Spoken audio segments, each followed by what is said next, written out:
তখন সদ্য পরীক্ষা শেষের হাওয়া। ছুটির সাইরেন মিলিয়ে যাচ্ছে এক এক করে।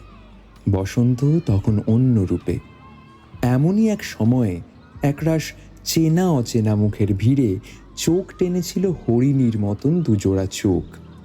আর ঠিক তখনই মনে হয়েছিল, ভাগ্যিস ঋতুপর্ণ ঘোষ বলেছিলেন, ফর ইউর আইজ অনলি।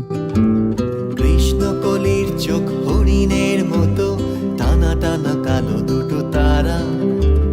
কবি কি জানেন সেই লুকিয়ে কখন লাগিয়েছিল মাস্কারা?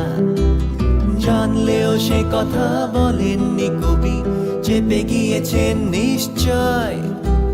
তিনি গুরুদেব লোক পাক্কা জানেন, নায়িকাকে ছাড় দিতে হয়।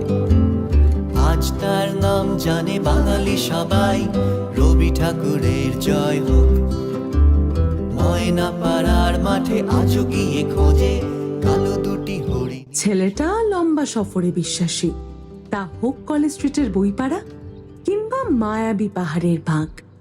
যখন তখন বেরিয়ে পড়াই তার একমাত্র নেশা। আর মেয়েটা বলে সে নাকি ক্যাফে এক্সপ্লোরার। ওদিকে আবার দুজনেই তা আইস হ্যাভিটের স্রষ্টার প্রেমে পড়েছে এক সময়। বোঝুন ঠেলা, এমন জুটির ম্যাচ না হয়ে মিসম্যাচ হয় কি করে? আর তাই তো এই ময়দানে চোখ বুজে ওরা মেরেছে ছক্কা। কি ব্যাপারখানা হাইলি সাসপিশিয়াস, কিন্তু ওদের কাছে যে তা নয়, কারণ দু চোখ ভরা স্বপ্ন নিয়ে ওরা যাযাবর। খুব সাধারণ মাছে ভাতে ছাপোষা বাঙালি জীবনের পোশাকটা ছেড়ে ওরা জড়িয়ে নিয়েছে অ্যাডভেঞ্চারের রাজপোশাক। আর তাই তো আমরা বলতে এলাম ওদের কথা।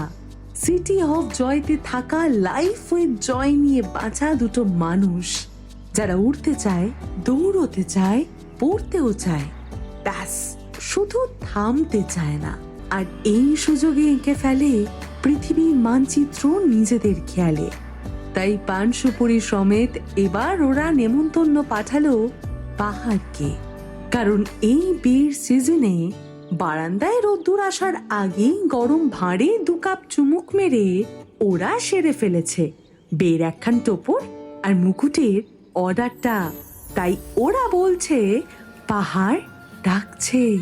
তবে ব্রহ্মা বলছেন খবর আছে, কারণ গরমা গরম পকোড়ার সাথে থাকছে আসমানি চাঁদোয়া আর ঝর্ণার নহবত।